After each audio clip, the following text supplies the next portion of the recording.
Dear friends, today we have with us Saroni Roy, who was there at Bondi Beach when this horrific terror attack happened.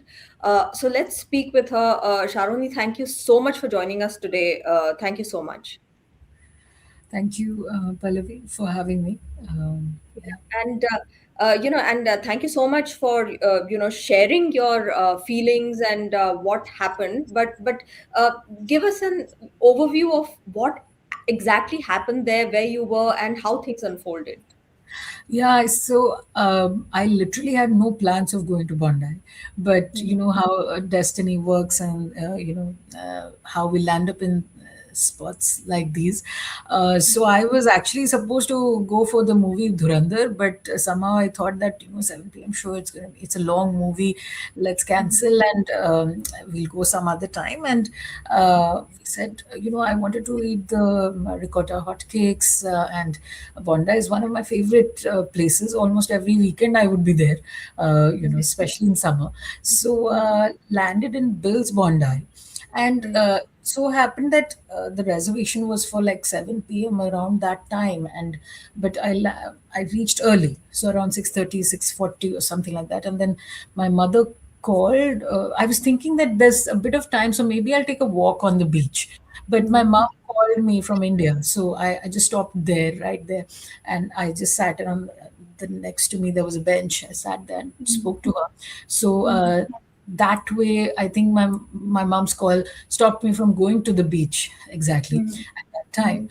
And so then I entered the restaurant, um, and we sat there looking at the menu, and then suddenly there was like mobs of people running towards us, towards the inside the cafe, Bill's Bondi, and the nearby cafe and the streets. I could see so many people just running frantically. So we just couldn't understand what was going on. We thought initially that maybe they're protesters or something, or what, or is this some sort of planned thing that they were coming to this restaurant or something. And then I heard the staff saying, "Come inside, come inside," and then like all of them were running to go to the back of the restaurant, like bathrooms in the back of the kitchen area and the back of the restaurant, really sort of. And then the staff started telling us to go down and like duck down, and like there's firing, there's been gunshots, there are shooters. So I just couldn't process, and I was sitting on the window seat. There's a glass window just next to me, so the bullets would just come in first to me, and and I didn't know how far the shooters are, because I've lived in Mumbai, and for 10 years, and at that span of time I did experience panic and fear in terms of the terror attacks that have happened in Mumbai, and seen a lot. I have been through a lot, so I could just the whole Leopold Cafe incident was like in front of me, right? Then that maybe the shooters are right there. Are they in a jeep? Are they in a car? Are they in a truck? Are they firing away? Are they running towards us? Are they going to just barge in? All of those things in that few seconds, fraction of seconds. So I just went under the table, and I hid there, and I just sat there. And then everyone started calling me that side, like, come inside, come inside. So then I couldn't stand up, because they were saying that you have to go low, and because the bullets would be firing from there.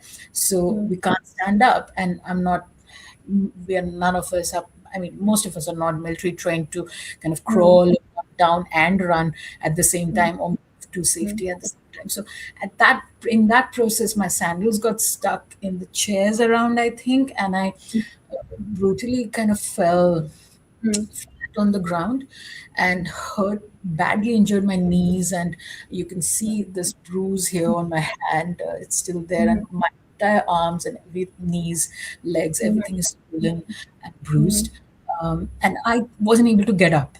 So in that, I was like howling like a baby, literally. At that time, I think someone pulled me up and kind of took me behind the counter, and just sat there on the floor. We were all on the floor. There were elderly people, there were kids around me, and right in front of me, there was a small, like a 7, 6, 7 year old boy, a little boy with his mother hugging him and kind of trying to, console him and pacify him. And there was, I mean, Australians, the spirit of Australians, and I think the people, was that there was pin drop silence.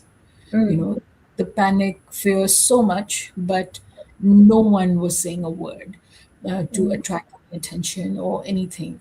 And also the fact that, kids around would get even more scared if we start panicking and kind of expressing what we're feeling. So just kept our mouth shut, and we stayed there in hiding till we could hear police sirens and ambulance sirens and helicopters, rescue team. We could hear helicopters. So I don't know how much time I was there. We were there in hiding, but it would be, I think, 10 minutes, 15 minutes or so.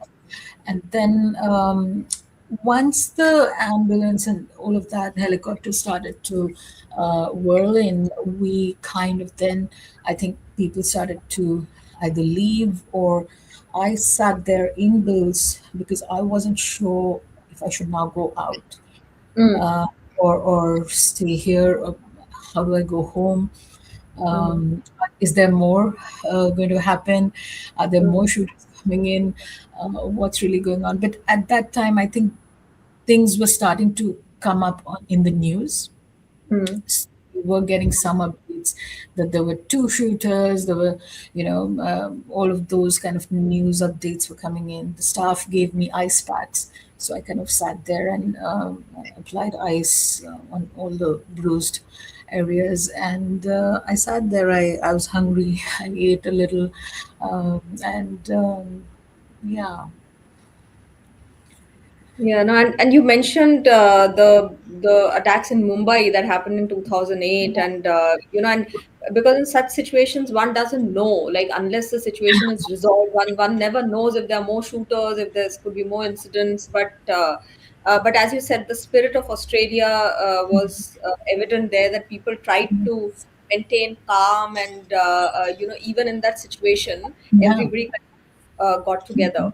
Yeah, and I think that I mean, this is something I saw in Mumbai when I was there. So one of the terror attacks I recount would be the serial blasts that happened in the trains. So there were, I think, 9 or 11 blasts in every train stations. So they planted Mm-hmm. bombs in the trains, and trains were getting exploded. So a lot of my friends were there in those trains, and Mm-hmm. that time I was working in Dadar and I was living in Mahim, so I didn't need to take a train to Mm-hmm. commute, but I used to take a bus or a taxi or something. And I Mm-hmm. saw a similar kind of spirit in Mumbaikars, because everything, I still remember that everything was shut. There was a lull around. I mean, Mumbai is such a busy city, and there were no taxis, no cabs that day. All were full.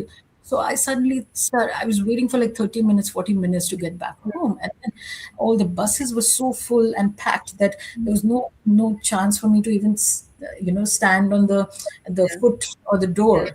And in that situation, I somehow reached to my PG in Mm-hmm. Mahim, and then at 9 p.m. the bell, rang, and I used to get the dabbas. We didn't have a kitchen in the PG, so my dabbawala came at 9 p.m.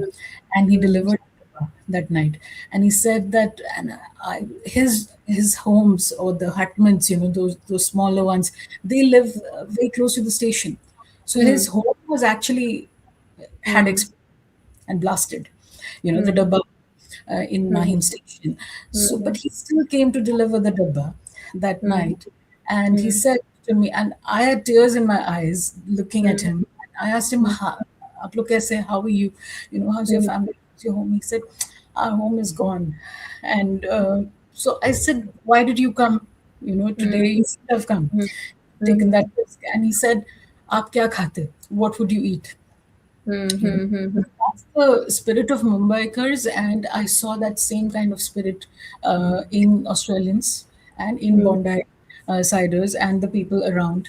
Um, and being such a tourist spot, mm, it was mm, very crowded that night, that mm, evening, I would say mhm. Bondi. I think, and I was just wondering that, oh, such a beautiful place, and such a nice summer Yeah, evening, and everyone is so happy because whenever you go to Bondi, you only see happy faces. you know true, Everyone is true. so happy to be on the beach that day, on Bondi Beach, and it's just such an amazing place. But it's really saddening and disappointing to see organized terror attacks and organized crime to be to be operating. Um, Yeah. I think I really thought that after the Lint Cafe episode, or Mm. some of the this tidbits we've seen, some episodes of attacks we've seen, there would be some lessons we learn from that. But yeah, Yeah, but thank you so much, Sharoni, for sharing your ordeal and your, what can only be described as a very traumatic experience. But as you said, that may the spirit of Mumbai and may the spirit of Sydney live on, because, we are all resilient people, and, it's just a reflection of, humanity, that when a crisis like this hits, people tend to come together, and let's hope that going forward we don't see any more of such yeah. attacks in Sydney, Because which is such a one of the beautiful. things, that really I felt about Mumbai when I was living in Mumbai, and then I left India and I came here, was that this is such a safe country and such a safe place to be in. But now, will I be equally carefree when I think about Bondi, about going to Bondi or beaches, or anywhere? And literally the next day, I had a meeting in Parramatta, around Westfield, and I was like, it's a crowded place. They are targeting crowded places. Mm, So that anxiety is somewhere there, in my heart now, that they're targeting public places, crowded places, and all of that. And what India did, or what Mumbai did, or the spirit of Mumbai, we say that we are all resilient and all of that. But I really feel that the other perspective of looking at it is also that somewhere down the line, Mumbaikars had to normalize this whole situation and move mm, on with it. mm, Like next day, everybody is at work. Next day, yeah, everyone is doing business as usual. Oh, mm, 6 blasts happened, 11 blasts happened. So what? We are resilient people. But that, mm, it's great to see that resilience, but mm. I don't think we should be going through that. I don't think citizens should be going through that. And in any country, in any place, in any city. So justice and the law enforcement, I think, has to kind of become a little more strict and nip it in the bud. Where are they procuring these ammunitions, arms, explosives from? There would be some supplier somewhere, and can we nip it in the bud and not test resilience of the society and of community No, members? absolutely. What you said is absolutely right. In fact, that's the entire motive of terrorists, is to kind of, put that fear and panic in people. And, it's the security agencies have to step up. I mean, of course, they may succeed 99 times but fail one time. That happens everywhere in the world. But let's just hope that this is a wake up call for security agencies in Australia, because people have been warning about these things. But let's keep our fingers crossed. And Sydney is one of the most beautiful cities in the world. And let's hope that this is the last of such This kind of, attacks. yeah. Yeah, but thank you so much, Sharni, for sharing your feelings. And do take care. Do take care. Thank you for having me.